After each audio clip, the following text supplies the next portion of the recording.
Hi everyone, this is Pierrick from P2design. First of all, I want to wish you a happy and creative new year. Stay safe, stay healthy, and keep on learning and creating with Blender. With that being said, you may want to start this new year creating your own short movie. I was preparing a video about organizing a movie production and I realized I was referring to a lot of different concepts and techniques. Like for example, naming convention based on your sequence, scene and shot references. And I figured out it would be better to break this video down into multiple more specific videos. So here is our first one. What's a shot, what's a sequence, what's a scene, and some Blender subtleties. Let's get started.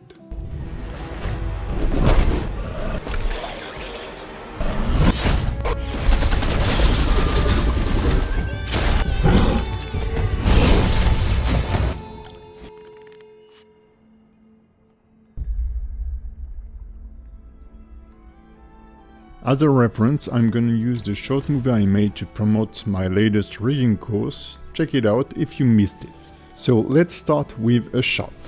Not a shot of vodka obviously, but a camera shot.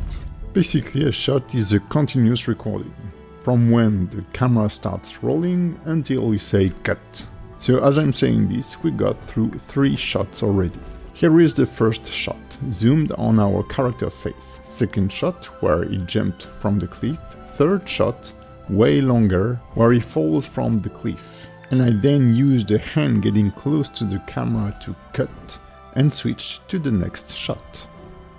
It can be tempting to animate camera's cut in the same Blender file, but I don't advise you to do this. Because what if you want your shot to be a little longer or a little shorter?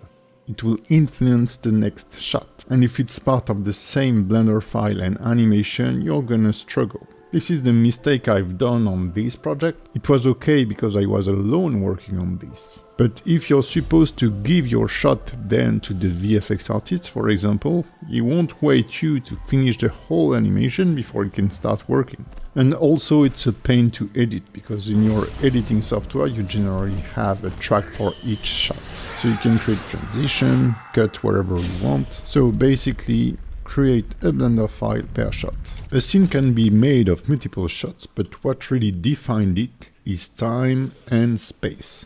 So generally a scene is multiple shots happening at the same time in the same environment. So what we're seeing here is the same scene. We have multiple shots, but they do happen at the same time and they are in the same space, in some kind of corridor. And now we're switching scene as we are in the main room. So you may think, yeah, but that's the same laboratory, for example, that's the same building, so that's the same scene. But we're not in the same room, the rooms are very different, and the Blender scene is different. So in this short movie, I would say there are 3 scenes, one outdoor, one in the corridor, and one inside the laboratory.